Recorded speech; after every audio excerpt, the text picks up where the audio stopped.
Welcome to ಕನಸಿನ ಮನೆ ವಾಸ್ತು. ನಿಮ್ಮ ಮನೆಗೆ ಸಕಾರಾತ್ಮಕ ಶಕ್ತಿ ಹಾಗೂ ಮಾರ್ಗದರ್ಶನ.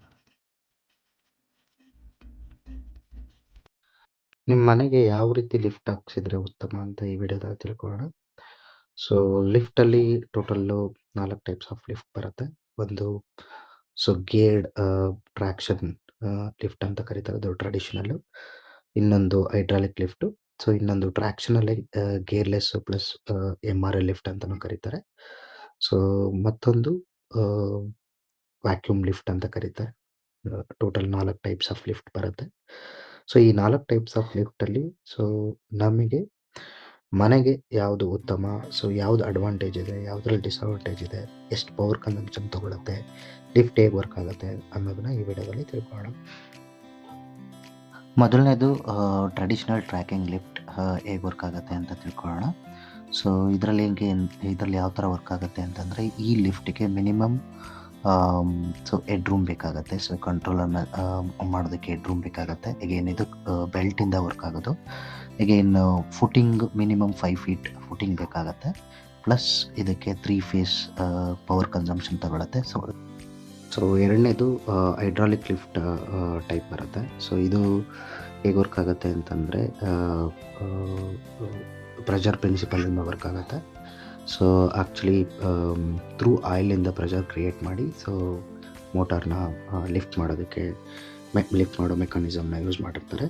So but compare to traditional ಈ ಲಿಫ್ಟ್ ಅಷ್ಟೊಂದು ಸ್ಪೀಡ್ ಬರಲ್ಲ, ಬಟ್ ಪವರ್ ಕನ್ಸಂಪ್ಷನ್ ಕಡಿಮೆ ತಗೊಳುತ್ತೆ. ಬಟ್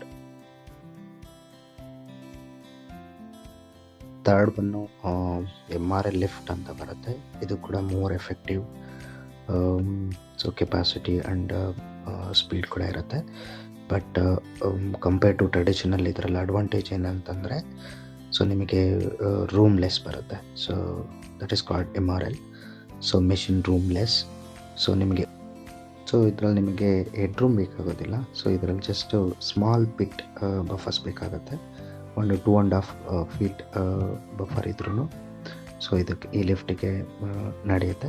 ಸೊ ಇದು ಕೂಡ ಟ್ರೆಡಿಷನಲ್ ಕಂಪೇರ್ ಮಾಡಿಕೊಂಡ್ರೆ so more effective. So fourth ಒಂದು ನ್ಯೂಮ್ಯಾಟಿಕ್ ಲಿಫ್ಟ್ ಅಂತ ಬರುತ್ತೆ. ಸೊ ಇದನ್ನು ಕೂಡ ಕ್ಯಾಪ್ಸೂಲ್ ಲಿಫ್ಟ್ ಅಂತ ಕೂಡ ಕರೀತಾರೆ. ಸೊ ಇದಕ್ಕೇನು ನಿಮಗೆ ಕ್ಯಾಬಿನ್ ಅಥವಾ ರೂಮ್ಸ್ ಆಗಲಿ ಏನು ಬೇಕಾಗಲ್ಲ. ಸೊ ಇದು ಥ್ರೂ ಏರ್ ಪ್ರೆಷರಿಂದ ವರ್ಕ್ ಆಗುತ್ತೆ. ಸೊ ಇದರಲ್ಲಿ ಅಡ್ವಾಂಟೇಜ್ ಡಿಸ್ಅಡ್ವಾಂಟೇಜ್ ಕೇಳಿದ್ರೆ, ಕಂಪೇರ್ ಟು ಆಲ್ ಅದರ್ ಇದು ಸ್ವಲ್ಪ ಕಾಸ್ಟ್ ಜಾಸ್ತಿ ಇರುತ್ತೆ. ಬಟ್ ಇದರಲ್ಲಿ ಅಡ್ವಾಂಟೇಜ್ ಏನಂದರೆ, ನಿಮಗೆ ಸ್ಮಾಲ್ ಸ್ಪೇಸಲ್ಲೂ ಕೂಡ ಸೊ ಫಿಟ್ ಮಾಡ್ಬೋದು. ಈವನ್ ನಿಮಗೆ ಲಿಫ್ಟ್ ಡೀಟೇಲ್ ಇಲ್ಲದೆ ಹೋದರೂ ಕೂಡ ಇದರಲ್ಲಿ ಮಾಡ್ಬೋದು. ಸೊ ನಿಮಗೆ ಲಿಫ್ಟ್ ಕನ್ಸ್ಟ್ರಕ್ಷನ್ ಮಾಡಿಲ್ಲ ಅಂತಂದರೆ, ಆಲ್ರೆಡಿ ಓಲ್ಡ್ ಮನೆಗಳಿಗೆ, ಡೂಪ್ಲೆಕ್ಸ್ ಮನೆಗಳಿಗೆ ಏನಾದರೂ ನೀವು ಮಾಡ್ತೀನಿ ಅಂತಂದರೆ ಇದನ್ನು ಯೂಸ್ ಮಾಡಿ. ಸೊ ಫೈನಲಿ 4 ಟೈಪ್ಸ್ ಆಫ್ ಲಿಫ್ಟ್ನ ಕಂಪೇರ್ ಮಾಡಿದ್ರೆ, so initial cost plus annual maintenance cost and parts cost ಎಲ್ಲ ನಾವು ಕಂಪೇರ್ ಮಾಡಿದ್ರೆ, ಸೊ ಇದು ನಿಮಗೆ ಗೊತ್ತಾಗುತ್ತೆ. ಟ್ರಾಕ್ಷನಲ್ ಲಿಫ್ಟಿಗೆ ಮಿನಿಮಮ್ ಅಂದ್ರೂ ಆನ್ಯುವಲ್ ಕಾಸ್ಟ್ ಬಂದು 30 to 1,50,000 ಹೋಗುತ್ತೆ. ಇನ್ ಹೈಡ್ರಾಲಿಕ್ ಲಿಫ್ಟ್ ಬಂದು ಮಿನಿಮಮ್ ಸೊ 35,000 to 1,80,000 ಹೋಗುತ್ತೆ. ಸೊ ಅಗೇನ್ MRL ಲಿಫ್ಟು ತುಂಬ modern, but so again it is taking annual maintenance charge ತುಂಬ ಇರುತ್ತೆ. Because of special techniques they have been used in machine room ಲೆಸ್ಸಲ್ಲಿ. Again vacuum loom ಬಂದ್ಬಿಟ್ಟು initial cost ತುಂಬ effective ಇರುತ್ತೆ, ಅಂದರೆ ಜಾಸ್ತಿ ಇರುತ್ತೆ. ಬಟ್ ಮೇಂಟೆನೆನ್ಸ್ ತುಂಬ ಕಡಿಮೆ ಬರುತ್ತೆ. So again so compare to all other, again machine room less ಮತ್ತು ಟ್ರೆಡಿಷನಲ್ ಅನ್ನು ಗೇರ್ಡ್ ಆ್ಯಂಡ್ ಗೇರ್ಲೆಸ್ ಕಂಪೇರ್ ಮಾಡಿದ್ರೆ, ಟ್ರೆಡಿಷನಲ್ ವಿತ್ ಗೇರ್ಲೆಸ್ ಅಪ್ರೋಚ್ ಹೋಗೋದು ಬೆಟರು. ಸೊ ಮೇಂಟೆನೆನ್ಸ್ ಕಾಸ್ಟ್ ಕಡಿಮೆ ಇರುತ್ತೆ. ಇನಿಷಿಯಲ್ ಕಾಸ್ಟ್ ಬಂದು ಜಸ್ಟ್ 7 ಲ್ಯಾಕಿಂದ ಸ್ಟಾರ್ಟ್ ಆಗುತ್ತೆ. 7 to 12 ಲ್ಯಾಕ್ ಒಳಗಡೆ ನಿಮಗೆ ಲಿಫ್ಟ್ ಸಿಗುತ್ತೆ. ಸೊ ಜಸ್ಟ್ ನಾನು ಅಪ್ಗ್ರೇಡ್ ಆಗ್ತೀನಿ ಅಂತಂದರೆ, ಅಗೇನ್ MRL ತೊಗೋಬೋದು. ಅದು ಅರೌಂಡ್ 12 ಲ್ಯಾಕ್ ನಿಯರಲ್ಲಿ ನಿಮಗೆ ಸಿಗುತ್ತೆ.